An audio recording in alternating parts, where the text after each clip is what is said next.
భక్తి నిజమైతే మనని చూసి వెంకటరమణుడు పొంగిపోయింది నిజమైతే నేను వెళ్ళి ఆయన కాళ్ళ మీద పడ్డాను అనుకోండి, రా రా రా రా రా అబ్బా నానా వచ్చావురా అని ఇలా రెండు భుజాలు పట్టి పైకెత్తి మళ్ళీ ఇలాగే నించుంటాడా?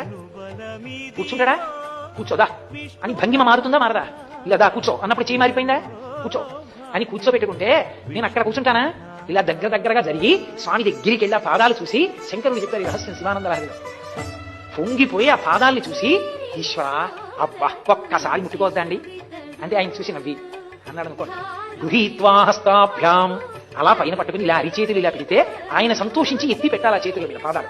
గృహీత్వా హస్తాభ్యాం శిరసి నయనే వక్షసి వహన్ బాగా దగ్గరికి తిరిగి అబ్బా స్వామి ఏమి పాదాలు నా జన్మ ధన్యం ఒక్కసారి తల మీద పెట్టండి అని ఇలా వంగితే ఆయన ఇలా రెండు పాదాలు పైకెత్తి ఇలా పెట్టాడు అనుకోండి, ఆయన ఆ పట్టుపుట్టం ఆ అంచులో ఉన్న పట్టు పంచ పాద మంజీరం ఆయన మోకాళ్ళ దగ్గర పెట్టుకున్న ఆభరణాలు ఆయన చేతులు కదులుతుంటే పోతన గారు అంటారు మహానుభావుడు అక్రూరుడికైంది దర్శనం కదిలిన బాహు పద క్రమంబున రవమసూపెడి నువ్వు రములవా అని ఆ పాద మంజీరముల శబ్దాలు వినపడుతుంటే ఇలా పైకెత్తితే ఆ చేతులు పైకెత్తితే ఆయన పాదాలు రెండు తల మీద పెడితే అబ్బా అని పారవస్యంతో ఇలా పైన ఇలా పట్టుకుని ఆ పాదాలని సంతోషపడిపోయి ఆ రెండు